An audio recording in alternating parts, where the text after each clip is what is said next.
I'm Venetia Rainey, and this is Ukraine the Latest.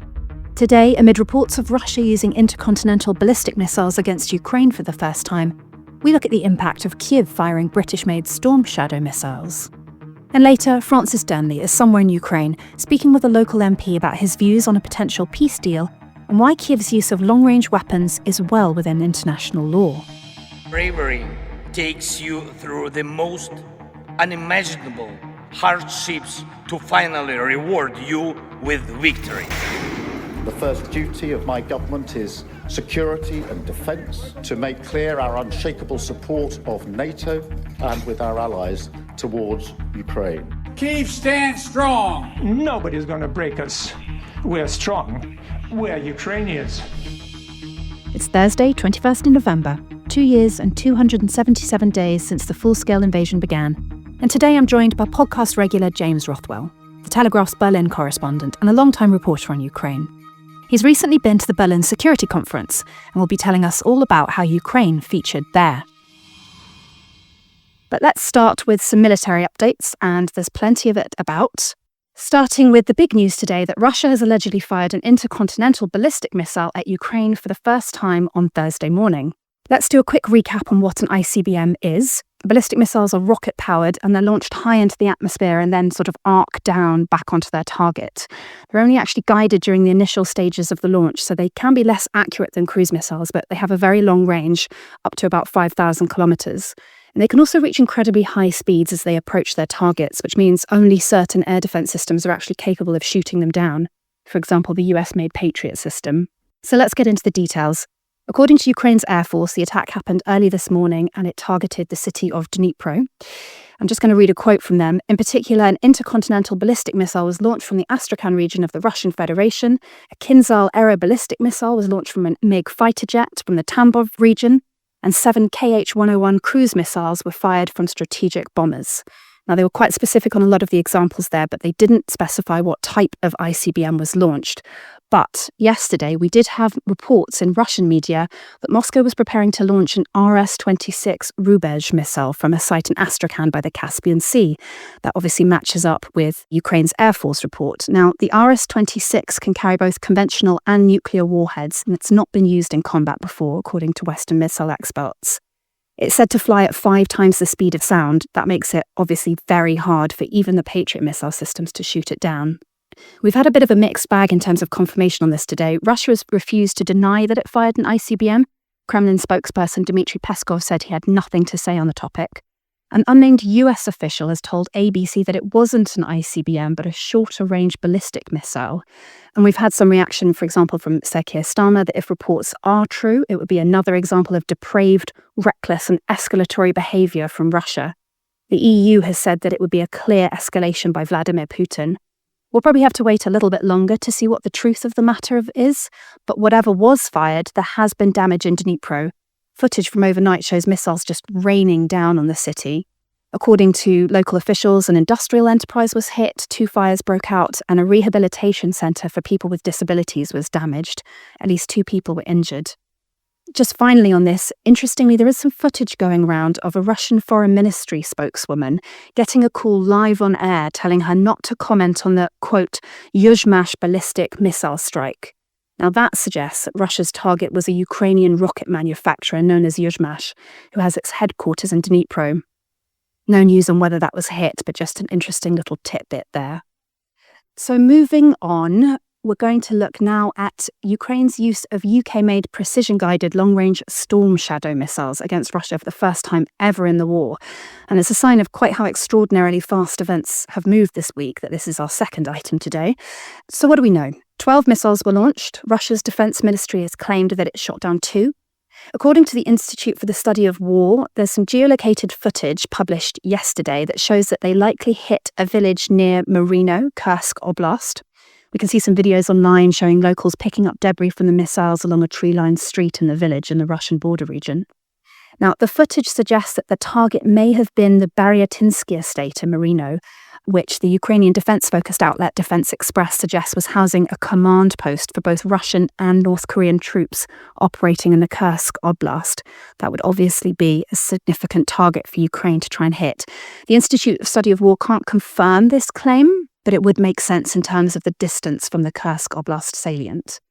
Obviously, Ukraine was given Storm Shadow and ATACMS by the US earlier last year, but wasn't allowed to fire them into Russia until Joe Biden gave the green light last weekend to use these long-range missiles. That's paved the way for the UK to lift its restrictions. There's been some disquiet in some parts of Eastern Europe over these developments. Hungary, for example, we've learnt today, is deploying its air defence systems near the Ukrainian border.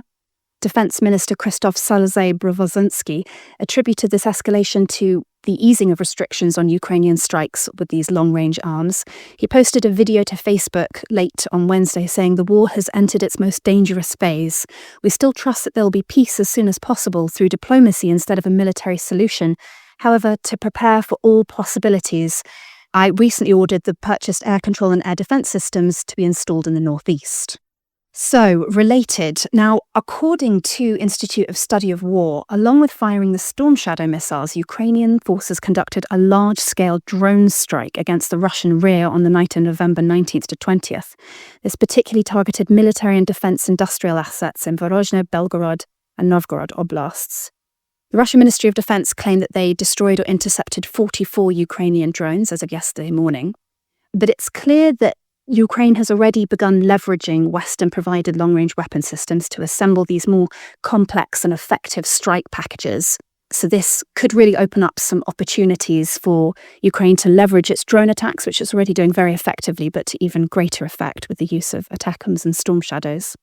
Now, I also want to mention some interesting comments by Ukrainian Missile and Artillery Forces Deputy Commander Colonel Serhiy Masinko. He was talking recently about Russian innovation and adaptation on the battlefield in an article published by Ukrainian outlet RBK Ukraine.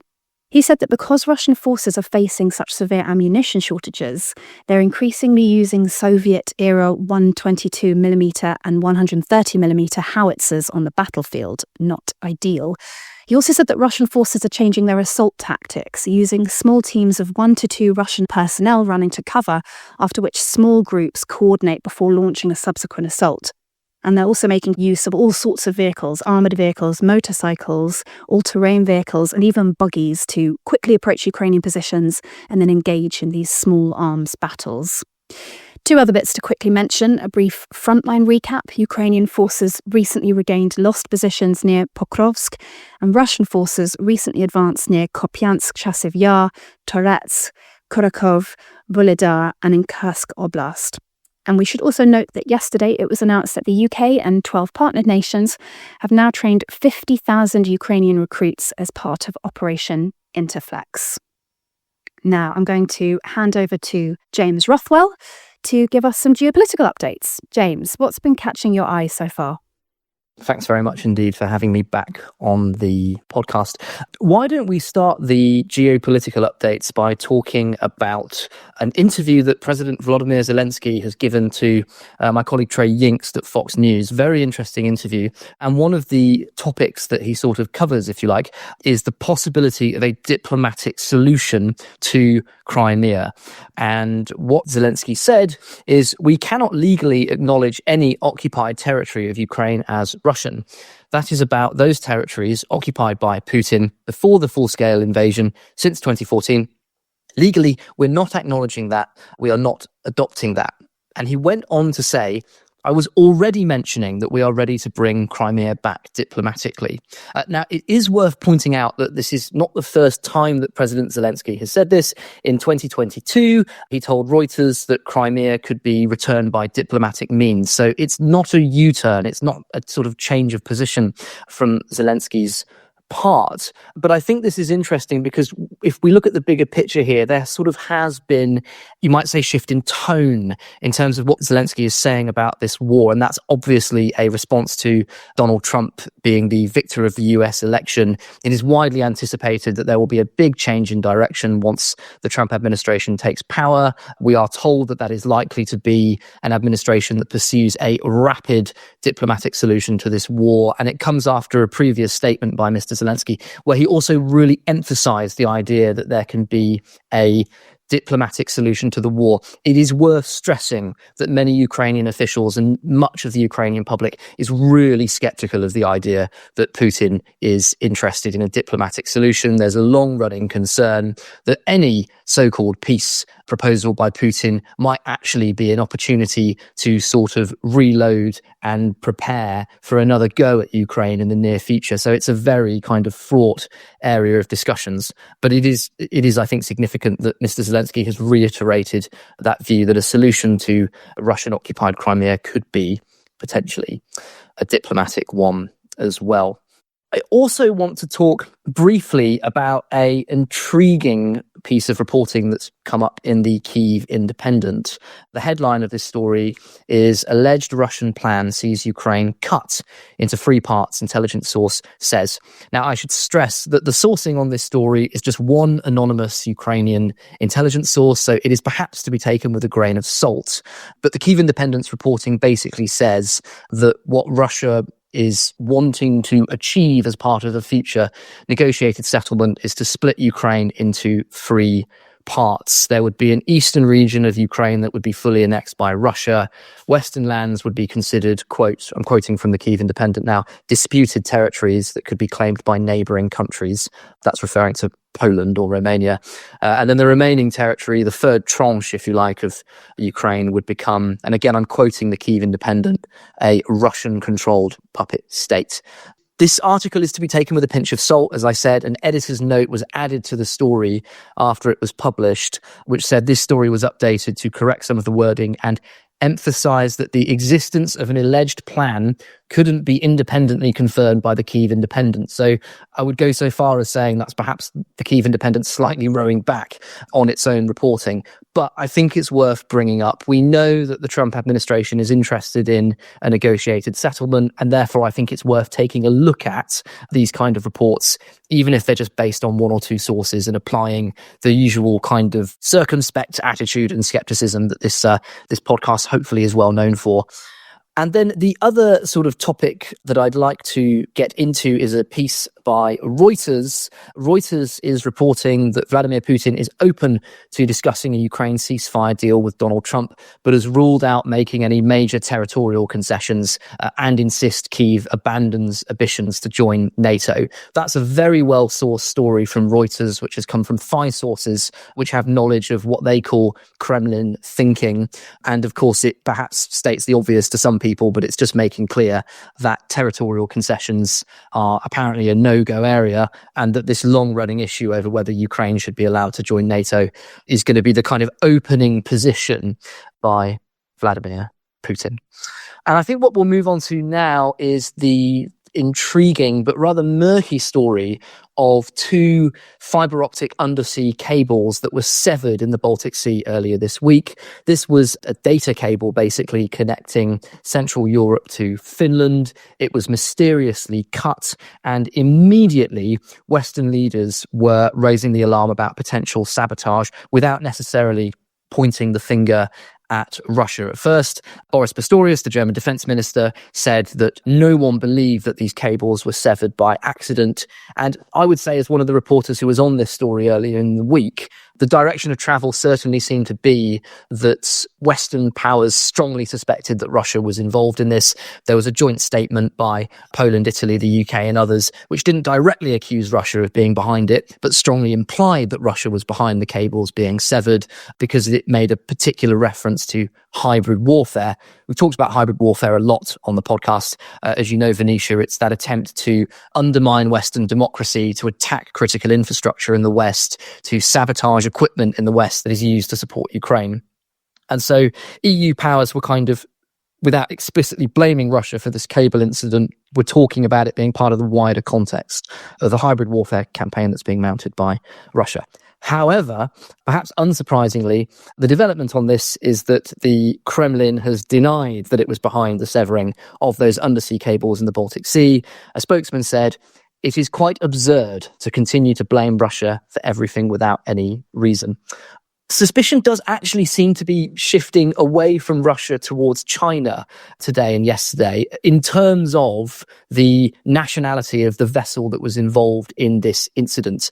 As you'll see from our reporting earlier today and last night, the Swedish-led investigation into this severed cable is looking at a Chinese vessel that was in the area of the cable at around the same time that it was damaged.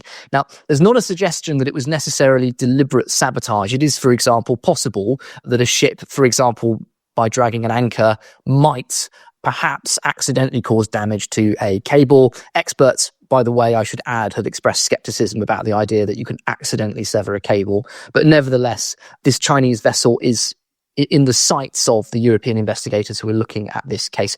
It's quite a murky story. There are some parallels with the Nord Stream gas pipeline being blown up. My personal suspicion is that it may take some time before anything gets properly confirmed on this story. So we're trying to apply the usual doses of skepticism to it until the situation becomes a bit clearer. I now want to move on to a story about executions. This is also from the Kyiv Independent. Ukrainian officials are continuing, and this is a bit of a grim story, are continuing to launch investigations into Russian executions of Ukrainian prisoners of war. Now, the Donetsk Oblast Prosecutor's Office says it's launched an investigation into cases involving Russian forces who executed 2 Ukrainian POWs in that oblast on November the 10th, so quite recently.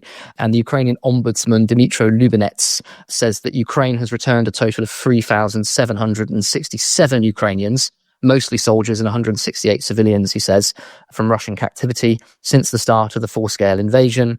And he says that tens of thousands of Ukrainian military and civilian prisoners remain in Russian captivity. So the Ukrainians are continuing to look into that disturbing story of the Russians executing Ukrainian prisoners of war.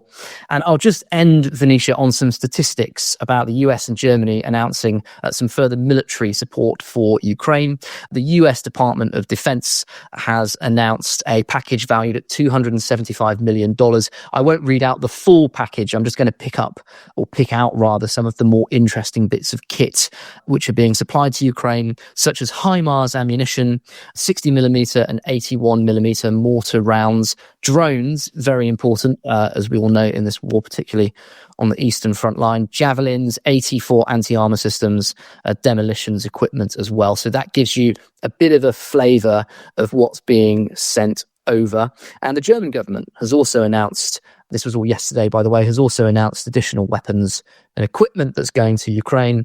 And I think the main stuff to pick out from what the Germans are providing is Mardar infantry fighting vehicles, some mine-resistant ambush-protected vehicles, self-propelled howitzers, something of a staple now of this conflict, and 200 various reconnaissance drones. That's quite a large batch of drones, but as we know, drone warfare, incredibly important part of the kind of attritional aspect of this conference. So those are the main diplomatic and geopolitical updates that I've got for you today, Venetia. Thanks so much, James. Let's talk a bit about the Berlin Security Conference. You were there this week. It's one of the largest European security and defence policy events. What was the mood like there, given how fast things have moved over the past week? Yes, so Berlin Security Conference, just to give a bit of context on it, is sort of the younger brother of the Munich Security Conference, which is the much more famous security conference that you have in Germany. It has become in recent years a kind of really important part of the political calendar in Germany. This is a country that prior to the invasion of Ukraine was very reluctant to be a leading voice in security issues. But of course now it is increasingly being looked to as a leader in European security, whether it wants to be one or not, I might add, especially in the context of President Trump returning to the White House and speculation that that will require more leadership from Germany on European affairs. In terms of the mood, what I found quite interesting about this conference is that Ukraine was discussed. It was discussed in quite broad and vague terms. And the bigger topic of discussion, which of course is very relevant to Ukraine, is the issue of how NATO countries can prepare themselves for a potential war with Russia, regardless of what the outcome of the war in Ukraine might be. And this constant theme of the conference, where I was watching panel events led by German generals, French generals, senior NATO officers, British naval officers as well were there. The big theme that kept coming through is, what can we learn from the Ukrainian battlefield? What are the Ukrainians doing really well that we're not doing? A couple of points that came up.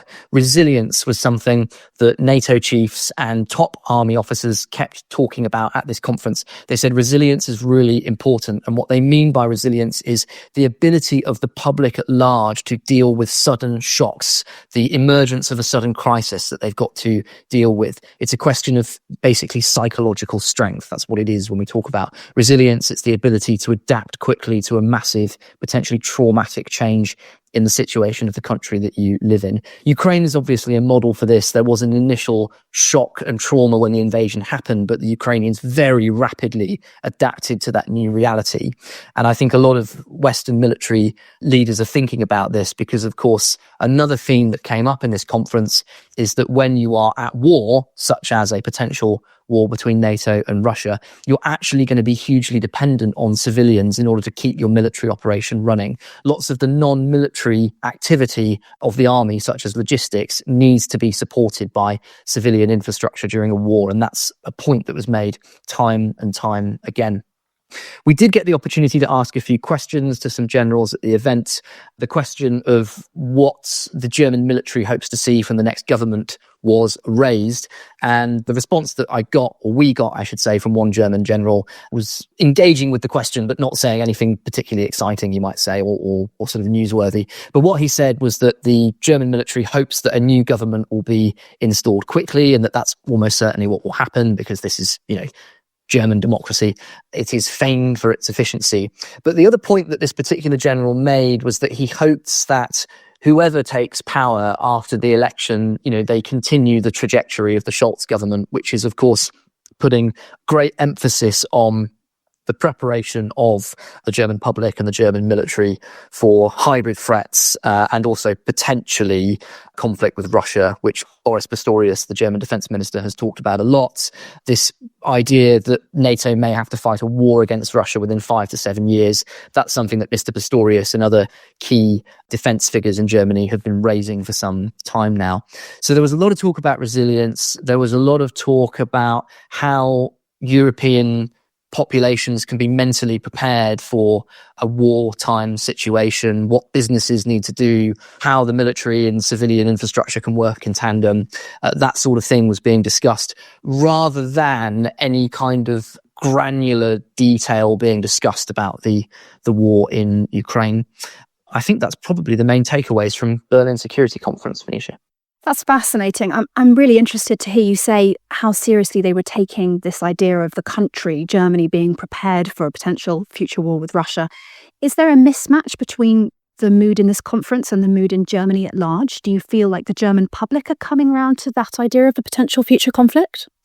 Well, I think the best way for me to illustrate that dilemma is what happened when I put a question to a retired German general on one of the panels at this conference. My question was, if a NATO war breaks out on its eastern flank with Russia, Germany will need to host or transit huge numbers of Allied troops on its soil. And my question to this retired German general was, basically, is Germany equipped to do that? The minute I asked this question, there was a sort of ripple of awkward, uncomfortable laughter that ran through this mainly German audience, and the retired German general politely declined to answer the question, saying that he's now left the German military and he's not in a position to discuss its current status. I will leave our listeners to make their own inference from what that exactly means, but it of course, I think captures a bit of the public mood in Germany, which is that, frankly, that there is a lot of skepticism still about the idea that Germany is currently in a position to become a major European security leader. I don't want to talk down too much the idea that Germany could do it because, for example, Boris Pistorius, the defense minister, is really serious about this, and he's dedicated a lot of time and energy over the last year in particular to try and raise public awareness of the importance of security. He's been trying admittedly without much success, to bring back conscription, for example. And I'll just give you a very interesting statistic that was read out at one of these panels on military preparedness. It was pointed out that Finland, which has a population of 5.5 million people, when you take into account serving soldiers and its reservists, has got manpower of about 900,000 people. In contrast, the German equivalent of that is less than 200,000 people in terms of fighting capability, in terms of mass capability of people who can fight. It is quite an extraordinary statistic. Finland, with a population of just 5.5 million people, can mobilise 900,000 individuals, whereas Germany currently, with its vastly larger population, can pull together less than 200,000. But as I say, work is being done on this. There's a bit of a question mark over who's going to be the next government in Germany and whether they will want to work on it too. But that little vignette that I told you about there, about putting that question about preparedness to the panel, I think it reflects that there is a lot of scepticism among the German public as to whether Germany is ready for this. You mentioned sort of doubts about who will be the next leader of Germany. Boris Pistorius is obviously one of those in the running, and I'm seeing there have been reports this week about calls for Olaf Scholz to step aside so that he can take up the mantle as head of the SPD. How likely do you think that is, and how popular is he amongst the German public? Olaf Scholz is very unpopular amongst the German public at the moment. That is in part due to his perceived failure on key security issues. There's been a lot of anger in Germany about a terrorist attack over the summer in Western Germany, in Solingen, where a failed Syrian asylum seeker murdered 3 people at the festival. And this triggered a massive debate on the importance of securing Germany's borders. It led to Olaf Scholz reintroducing Schengen passport controls at all of Germany's land borders at the start of the autumn. And it doesn't really seem that that move has kind of appeased public anger about what they consider to be a lack of proper German security. The one thing I would say is that there was a state election in the state of Brandenburg quite recently, and I think this really hammers home the problem that Olaf Scholz has in terms of popularity. His SPD party did win in Brandenburg, contrary to what the expectation was going to be. Lots of people thought the hard-right AfD would win in Brandenburg. But there's a suggestion that the only reason the SPD won was because Mr. Scholz was basically banned from doing any campaigning over there, and that the SPD was able to win over their traditional voter base in Brandenburg by basically distancing themselves from the current leader of the party. Now, that's an extraordinary situation for any leader to be in, and it might actually be the death knell for some leaders in terms of their political career, but not so with Olaf Scholz. I mean, he remains leader of the party. As you alluded to, there is a lot of murmuring in SPD circles at the moment about getting rid of Olaf Scholz potentially as their chancellor candidate going into the elections, which have been called in February. It's very difficult to predict whether that would actually happen. It's so unusual in German politics for a chancellor not to lead their party into the next election. But there is a lot of talk about the idea of the SPD party having a kind of Joe Biden moment where they've got this leader who's considered to be deeply unpopular or politically toxic or whatever excuse you might want to come up with. And so they feel compelled to get rid of them and replace them with someone else rapidly before the election. Of course, it didn't work with the US election, and that may have informed the thinking of SPD officials who were sort of teetering on the edge of trying to push Olaf Scholz out of the leadership position of the party. Now, Boris Pistorius, his name comes up a lot when SPD circles talk about who they might want to see leading the SPD into the next election. And Boris Pistorius is a sort of magnificent media performer, and he is very, very popular as well, according to German opinion polls that look at personalities. There is an issue, I think, with Boris Pistorius and the rest of the SPD, which is that he's very much on the more hawkish wing of the SPD in terms of defence and military spending. And one of the huge issues that Olaf Scholz has had is that, the SPD traditionally is it's not a Kremlin-friendly party. That would be an exaggeration. But compared to the CDU, it's much more reluctant to take a sort of really tough stance on Russia. And of course, traditionally, it's a centre-left party in Germany, which goes back to partition and the DDR, and that's probably part of the picture as well. So it's about to get really interesting, I think, the question of whether Mr. Scholz stays in as leader of the SPD, and I'll be happy to give an update on that in a future episode if there are any big developments. Absolutely. Definitely something we'll be returning to, and we'd love to have you back on to talk about it. Finally, I just want to look at some recent developments here in the UK. We had Defence Secretary John Healey speaking at the inaugural Defence Select Committee in Parliament today, and he opened by saying that the front line in Ukraine is less stable than at any other time since the early days of the war. He was then quickly grilled by members of the UK's Select Committee about when the UK was going to reach its defence spending target of 2.5% of GDP. Now, he offered very vague language around committing to that path. A strategic defence review needed to happen first. And even when he was pushed on the need for clarity about when and how, he just kept wriggling out of it.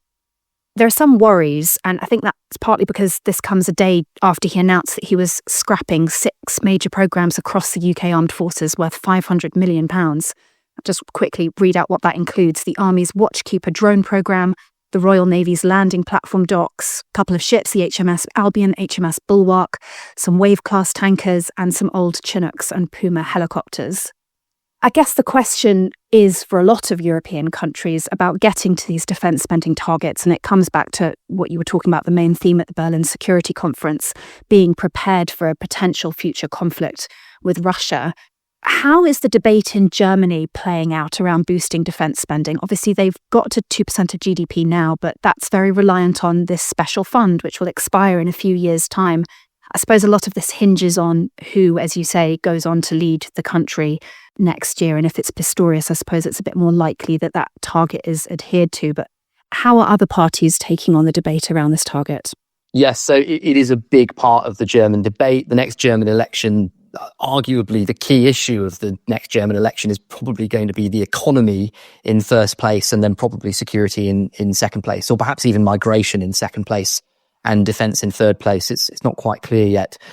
It's a really, really tough area, German defence spending at the moment. As you point out, there was a €100 billion fund that was set up in response to the Russian invasion of Ukraine in 2022, but that money is running out. Prior to the collapse of the current coalition government, even then there were concerns about the draft budget for 2025 falling well short of maintaining the desired spending level on defence. So, for example, Boris Pistorius, he says that he'd been trying to get a boost of about €6.5 billion for the 2025 budget, and then he was informed that the draft budget only proposed a sort of much more modest rise of 1.2 billion.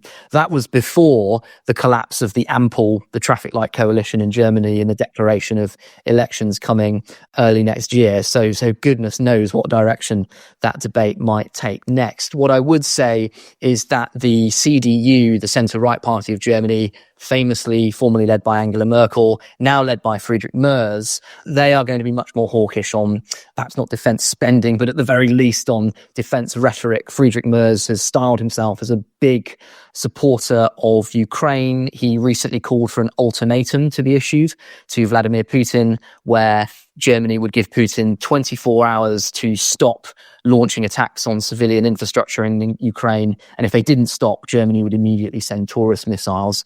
That gives you a sense of the flavour of Friedrich Merz's position on defence. But the question about defence spending in Germany always comes back to this really contentious central issue, which is something called the Schuldbremse, or the debt brake, which is basically strict limits on borrowing in Germany. And there's been this debate running for many years about whether the Schuldbremse is a prudent fiscal policy that prevents Germany from getting into appalling amounts of debt. Germany, famously a very debt-averse country because of its sort of pre-World War II history. But at the same time, there are other voices in Germany, particularly on the liberal economic end of the spectrum, who say that they need to get rid of the debt brake, that it's actually constraining German growth in a really severe way. And there are others who would argue that the debt brake in Germany is not just a German economic issue, it's a European economic issue. They make the argument that if you were to get rid of the debt brake, it would have a knock-on positive effect on other European countries based on that theory, that a rising tide raises all boats, and it would help encourage and promote growth elsewhere. And this is going to be such a big part of the German election campaign, I think, what to do with the debt brake. I will say that Friedrich Merz, the CDU leader, has kind of hinted that a change in position on the debt brake might be in the offing, and that's definitely something to watch as the campaign continues. But as you say, Venetia, undoubtedly, defence spending in Germany is such a contentious aspect of German government policy at the moment, and it's probably going to still be very contentious regardless of who becomes the next chancellor. Now, while in Ukraine, Francis has been talking to several members of parliament on and off the record to gauge their feelings about the prospects of a ceasefire and the appetite for negotiations. As part of those conversations, he sat down with MP Oleksandr Merezhko, a legal professor before the war and now chair of the Committee on Foreign Policy and Interparliamentary Relations. The conversation is wide-ranging, but it begins with Oleksandr's reaction to the breaking news about the use of storm shadows on Russian soil. Well, Oleksandr, it's a real pleasure to be talking to you again. Just to remind listeners, you and I spoke in a cafe that was blasting out 1990s tunes. About 7 months ago, it was the 2-year anniversary of the full-scale invasion, and you were telling me about the conundrum you faced as a renowned international lawyer as to whether you would actually have to get a gun yourself and fight to defend Kyiv, and that would give you a lot of issues because as a lawyer, you're not meant to be doing that. But obviously, we're in a very different state of play now, and we'll come back to some of the subjects that we spoke about then around resilience and the direction of travel as it seemed then in the war. But first of all, I'd just like to start, we have heard that British Storm Shadow missiles have been deployed against Russia. Of course, we've been waiting for a very long time for permissions to be given, whether it be on ATACMS, whether it be on Storm Shadows. What's your reaction to that news? Well, as far as I know, it hasn't been confirmed officially yet that the Storm Shadow or any other kind of missile was produced in the West. But I view this situation from the perspective of international law, because, first of all, we should remember that when the victim of the aggression is provided with weaponry, all kinds of, including missiles, for example, it's in line with international law. If the aggressor is provided with military aid, technical aid by other countries, it's against international law. So when the Western countries, including the UK, the United States, when you give to us missiles like ATACMS or Storm Shadow, you help to defend not only Ukraine, but also international law. That's why it's important. But as soon as we get this weaponry, it is up to us to decide how to use it. And there shouldn't be any restrictions whatsoever in principle, except for international humanitarian law, of course, But when we're talking about using this weaponry against legitimate military targets in the territory of the aggressor state, in the territory of Russia, we are allowed to do this. And there shouldn't be, in principle, any restrictions about that. So if we start using American-produced or the UK-produced missiles in the territory of Russia, it's absolutely in line with international law. Any restrictions would be absurd. For example, Russia is provided missiles from Iran, or it's given ammunition from North Korea. And neither, as far as I know, neither Iran nor North Korea, they don't put any restrictions on how Russia should be using their weaponry. In this case also, to have such restrictions would be for Ukraine not to be able to respond in kind against the aggressor. It would be absurd. I believe that we should be allowed from the point of view of military necessity also. Well, you lay out the legal arguments there very clearly. Why then do you think that the permissions have not been granted? What's your understanding, as somebody, of course, served with distinction and still does on the Foreign Affairs Committee of Ukraine? You speak perhaps more than almost any other member of parliament to foreign dignitaries. Why has there been that delay? What do they tell you in private? To me, the reason is purely psychological, because there is still a myth about escalation.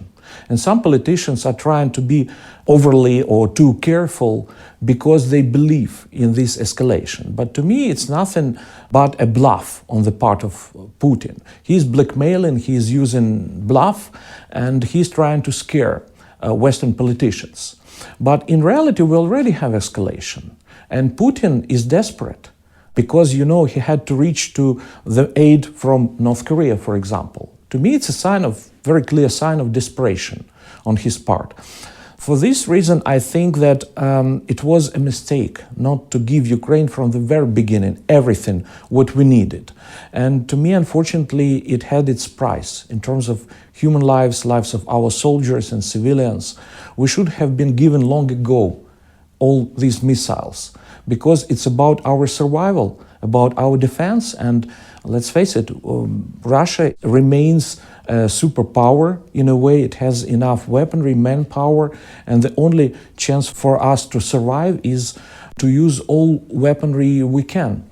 You touched on resilience there, and one of the themes in our interview 7 months ago, which I listened back to before speaking to you, was this question of resilience. And you said very strongly there, very firmly, that you believed that in a test between Ukrainian and Western resilience and Russian resilience, that Russia would lose that contest.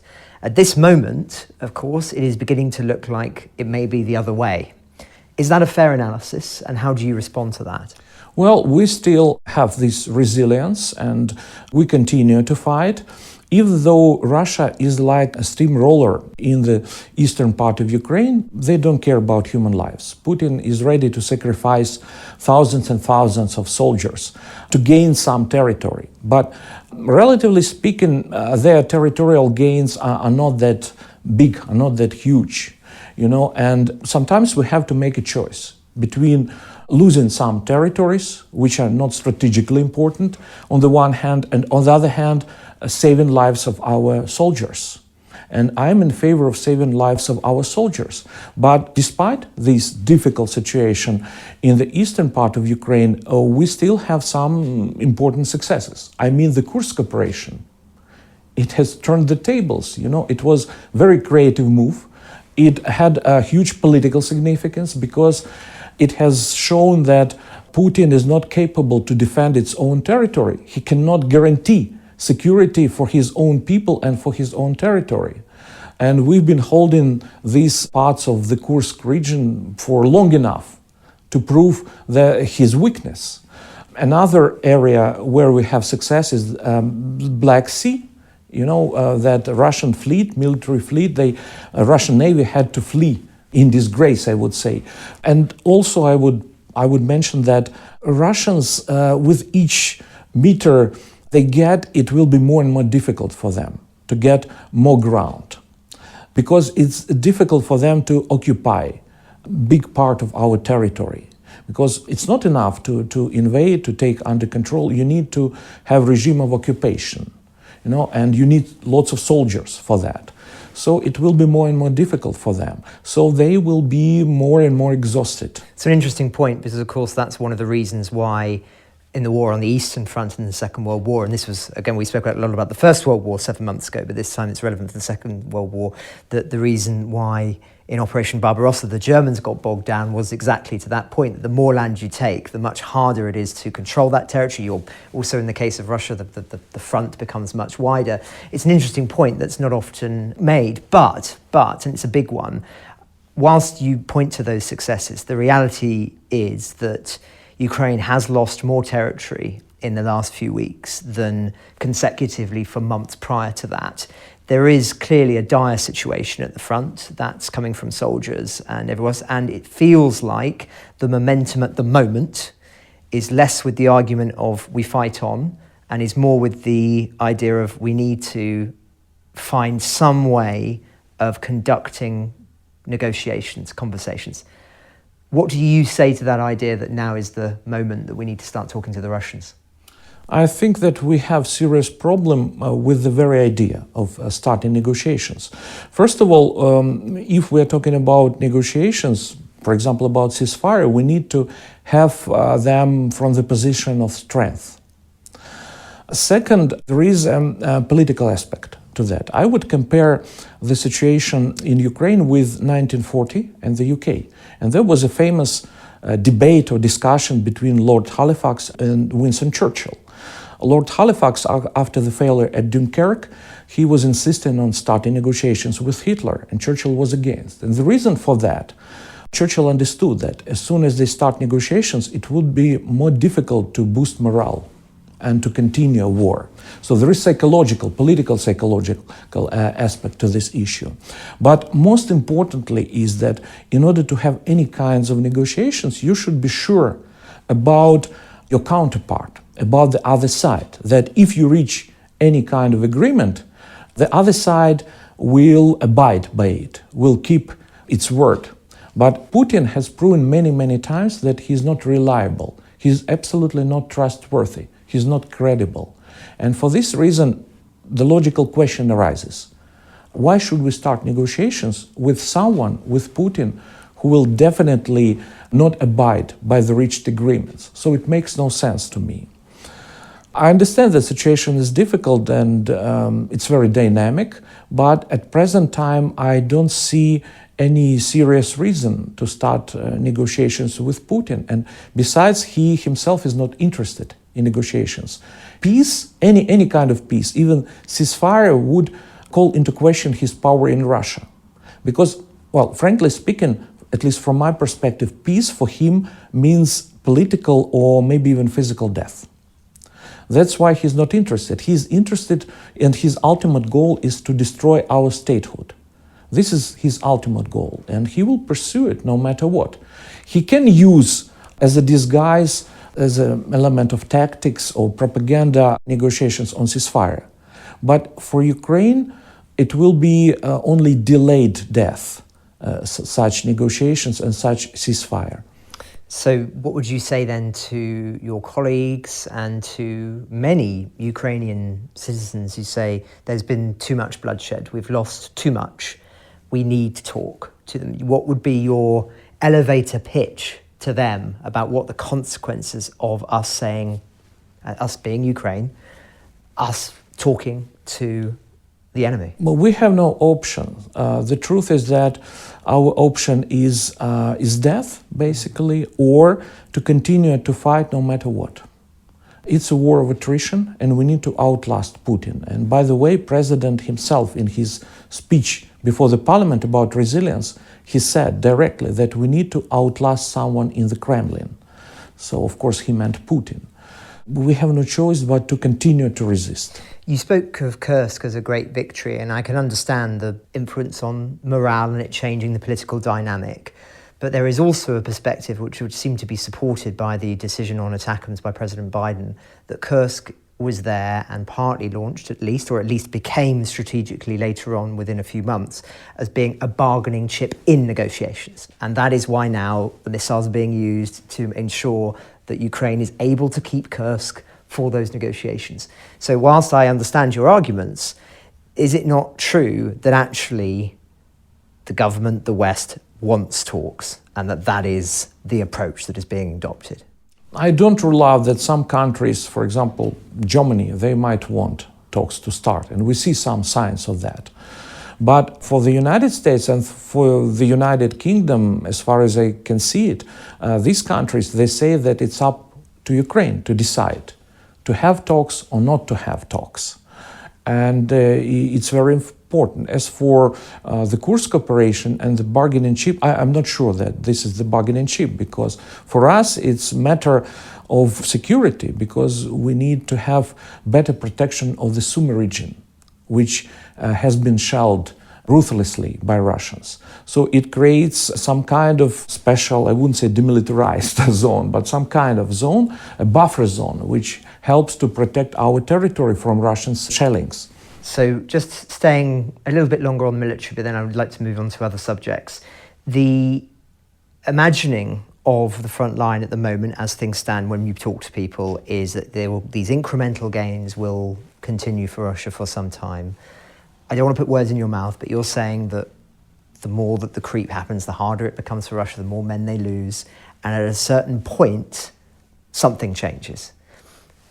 It's an interesting thesis. It's an unusual thesis. If that happens, at what point are we looking at in terms of time?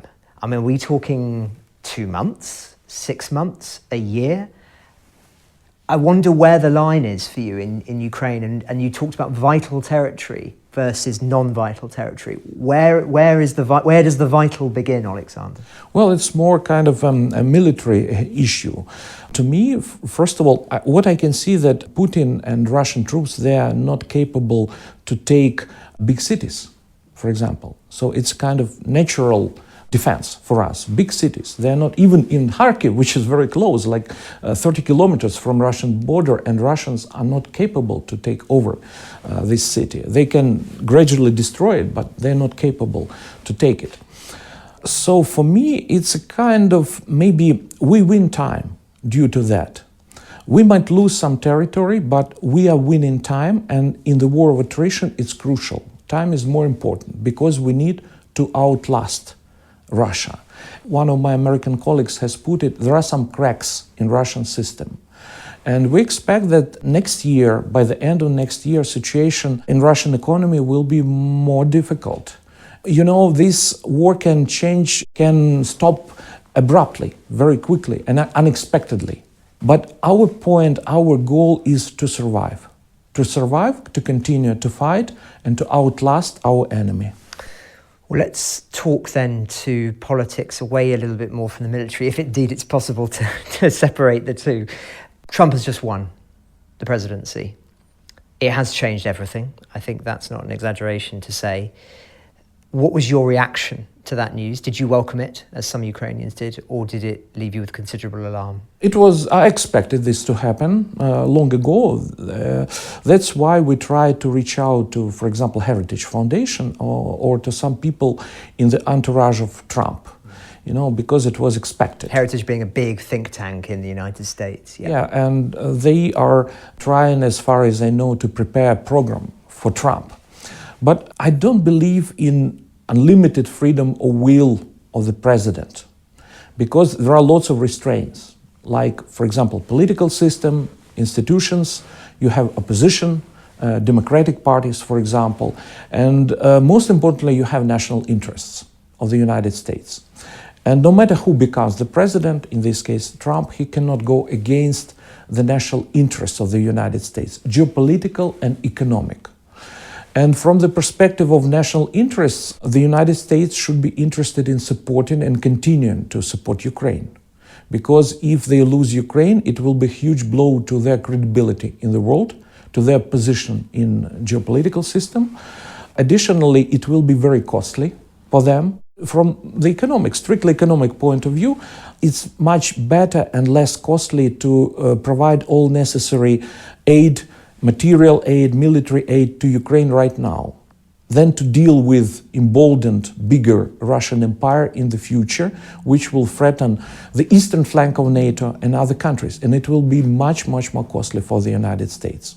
Everything you've just said may well be true, but it doesn't seem at this stage that many of the people around Trump see it that way.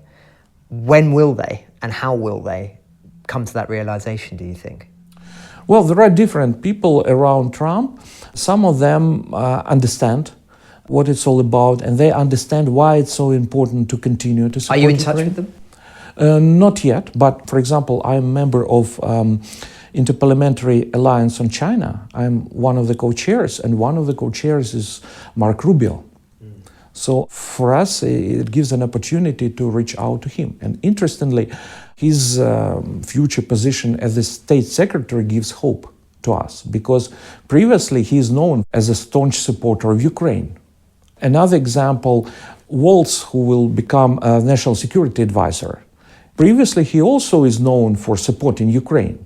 So these two examples, these are two key foreign policy positions in the Trump administration, but the people who will hold these positions, it gives us hope that they understand what's going on, and I hope that they will try to persuade Trump to continue to support Ukraine. It's a big if, but let's say that Trump does about turn and suddenly support for Ukraine increases. How physically do you see that taking place? I'm interested in whether you see it in terms of weapons, whether you see it in terms of political red lines being laid down, troops on the ground. I'm just fascinated on this perspective of what the actual, we talk quite often in vagaries, and I'm interested in whether you think there is a specific way in which this could work. Well, first of all, mostly we're talking about providing Ukraine with all necessary weaponry. But to me, it's not even number one. Number one issue is American leadership. Because other countries like Germany, other European countries, they're following the lead of the United States. This is what we need, first of all, from the United States. Very strong American leadership. If we have it, if we have a very clear-cut goal to defeat Russia and to help Ukraine to win the war, then I'm sure that the tools, the resources will be found. So I would say that your position is unusual, Oleksandr, on the issues that we've talked about today, because many people that I've alluded to, I've spoken to, say the same thing, which is that Ukraine doesn't want to keep fighting on, that it is exhausted, resources, manpower, and I wonder why then it is that so much has changed, if from where we were perhaps 7 months ago, when your view hasn't changed, but the country has changed. Why is it that Zelensky and other figures don't speak like you do? Is that for them trying to play the United States in a way, and then actually beneath the surface they still think the way that you've just articulated? Well, I believe that the president, he sees bigger picture than I do. And I express my point of view and my personal understanding. But the thing is that, you know, as I said, we have no choice but to continue to fight. Because when you are faced with imminent death, you cannot afford to be pessimist, you cannot afford to lay down arms, because it means imminent death for you. Even if you have limited resources, you still have to fight. And this is my kind of understanding and philosophy. Well, you spoke about the United States, spoke about Europe. Let's look at where you've just come from, which is Latin America. Tell me about why you were there and about the position, as you see it at the moment, of the so-called Global South. The reason for my trip to these three countries, Ecuador, Colombia and Peru, was to establish or to continue diplomatic parliamentary contacts. Because these countries, first of all, they can be helpful diplomatically for us and politically. I understand that it's difficult to expect from them that they will provide weaponry. But they can vote in support of Ukraine, and some of them are voting in support of Ukraine at the General Assembly of the United Nations.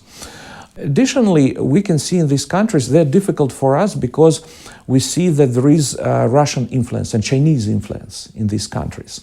And I have noticed that China and Russia are acting in unison. They're coordinating their efforts in these countries, in this region, which is dangerous in itself because Russia and China are strategic partners without limits.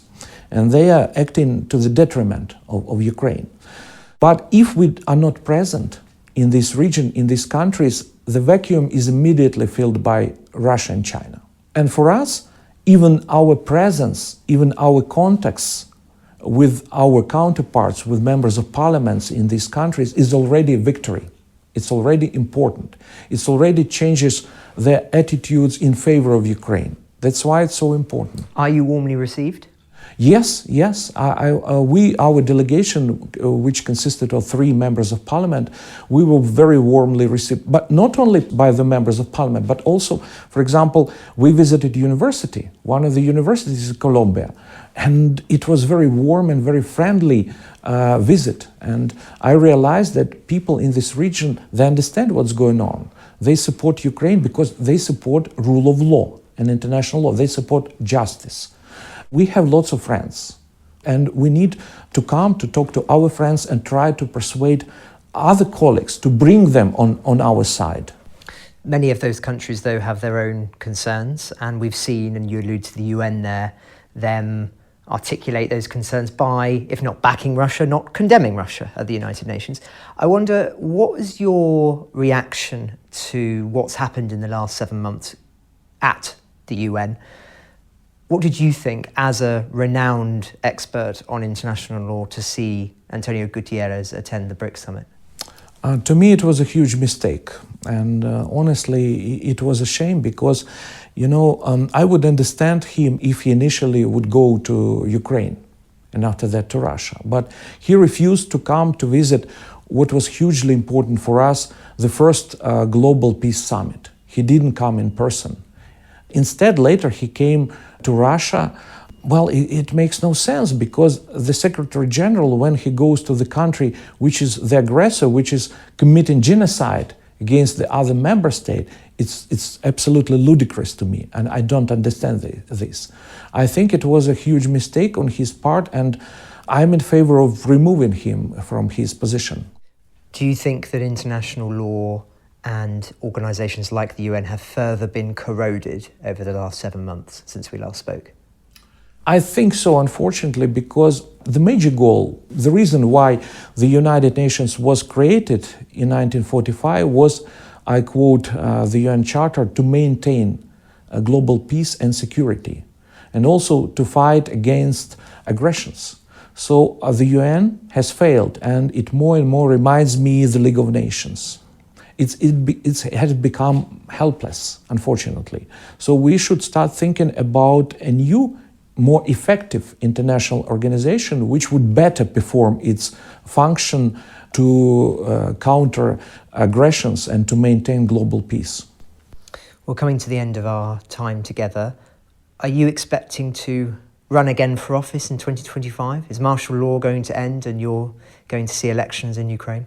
I wish the next year would become a peaceful year for Ukraine, but I'm not sure. I think we should be prepared for a long battle, unfortunately. But when the time comes, I don't know, it will be a very different situation. After the war, after the end of the war, I'm sure that Ukrainian society will be different, Ukrainian politicians will be different, and I'm not sure that I'll take this decision to run again. Wait and see. But I don't rule out. If I see that there will be need in my competence, in my experience, I will run. I hear rumours that some of your colleagues, not in your party, but I mean colleagues in Parliament, that they are thinking about what it would mean to run in 2025, where there might be new parties that would formulate. There's private polling taking place, and which president would be the candidate, as it were. I spoke to Francis Farrell at the Kyiv Independent, and he said, I hope they know something I don't, because I can't see us in that situation in 2025, and I have to say I do too.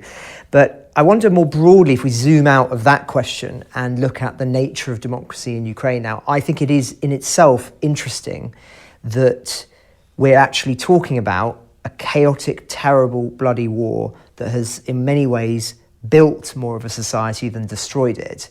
And there's no, as far as I can tell, contemplation of democracy being eroded by the chaos that is inevitably sown in war.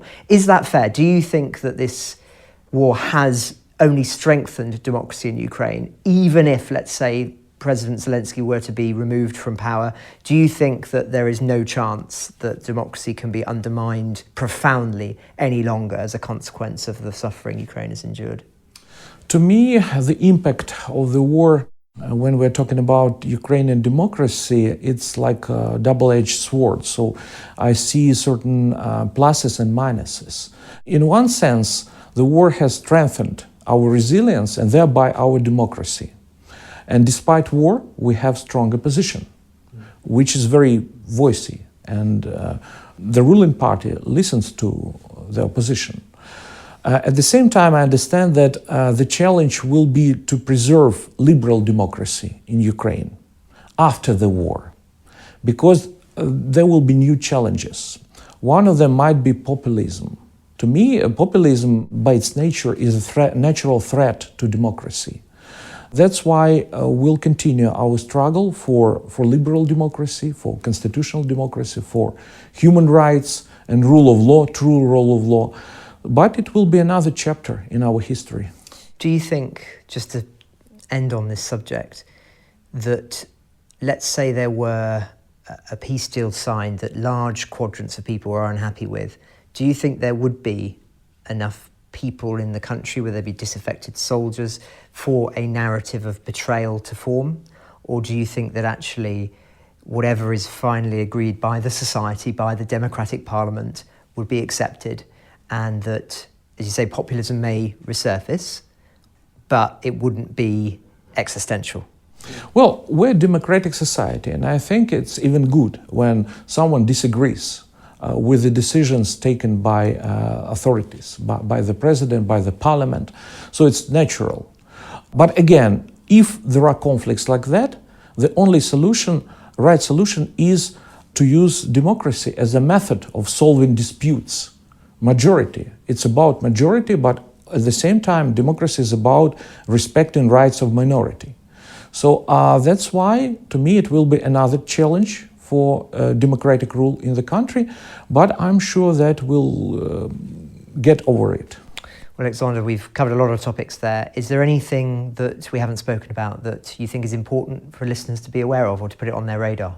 Well, to me, always important to express the deepest and the most sincere gratitude to the people of the United Kingdom. I have never been to the UK. I've been many times and lived in the United States, but each time I talk to, for example, delegations of members of parliament from the UK, I see that the UK is a true leader when we're talking about Europe, and we rely on your support, your help, and we hope that you will help us also to persuade Trump, the new American president, to continue to support Ukraine. Oleksandr, always a pleasure. Let's hope it's not another 7 months the next time that we speak to each other. Thank you. James, any final thoughts you want to share with us? Yes, I think that one of the points I'd make is about civil defence. When we think about war and when we talk about war on this podcast and elsewhere, inevitably there's a big focus on the front line. There's a big focus on drones, on the infantry, on infantry fighting vehicles, on tanks and so on. My takeaway from the Berlin Security Conference was that there is a sense among NATO leaders that the public, that normal people, that civilians also play a really important role in the decisive outcome of a war. One, I believe, German general said during this conference in one panel, wars are fought by military means, but they are won by economic means, referring to the ability of all the civilian infrastructure, all the business infrastructure, the political infrastructure behind the soldiers who are funneling money and funding into equipment. We know, for example, in the Russia-Ukraine war, that a big part of this sort of war of attrition is that this kind of relentless investment in the Russian military by Vladimir Putin is sort of at risk of turning the tide. And the role that the public plays in that, according to lots of senior NATO voices at this conference, is very, very important. It's not just about being resilient. It's also about, as I said earlier, civilian infrastructure supporting the work of the military in a war scenario. And so as the temperature rises and concerns about the potential outbreak of war get larger, which they may do or they may not, depending probably in large part on the trajectory of the Trump administration. But even so, this is going to be a big part of the debate. Thanks, James. I think for me, listening to you speak, and it's been really great to have you on with us today, it's clear that Germany will be such an important part of the puzzle next year. We've focused a lot on Trump's new cabinet, the American elections, and the fallout of that for Ukraine. And of course, that's right, because they're the biggest military backer. But in terms of political support and I guess also getting Russia to adhere to its side of the deal, I think Germany will play a very key role next year, and how Europe is able to sort of back Ukraine and put its weight behind Kyiv to support whatever peace deal may or may not emerge following Trump coming into power. That will be really interesting to see, and the outcome of the German elections will obviously play a big part in that. Ukraine the Latest is an original podcast from The Telegraph, created by David Knowles. To support our work and stay on top of all of our Ukraine news, analysis and dispatches from the ground, please subscribe to The Telegraph. You can get your first 3 months for just £1 at www.telegraph.co.uk/Ukraine the Latest. Or sign up to Dispatches, our foreign affairs newsletter, bringing stories from our award-winning foreign correspondents straight to your inbox. We also have a Ukraine live blog on our website, where you can follow updates as they come in throughout the day, including insights from regular contributors to this podcast. We also do the same for other breaking international stories. You can listen to this conversation live at 1 p.m. London time each weekday on X Spaces. Follow The Telegraph on X, formerly known as Twitter, so that you don't miss it. To our listeners on YouTube, please note that due to issues beyond our control, there is sometimes a delay between broadcast and upload. So if you want to hear Ukraine the latest as soon as it's released, do refer to podcast apps. If you appreciated this podcast, please consider following Ukraine the latest on your preferred podcast app. And leave us a review, as it really helps others find the show. Please also share it with those who may not be aware that we exist. You can get in touch directly to ask questions or give comments by emailing ukrainepod@telegraph.co.uk, and we do continue to read every message. You can also contact us directly on X. You can find our handles in the description for this episode. As ever, we're especially interested to hear where you're listening from around the world. Ukraine the Latest was produced today by Phil Atkins. Executive producers are Louisa Wells and David Knowles.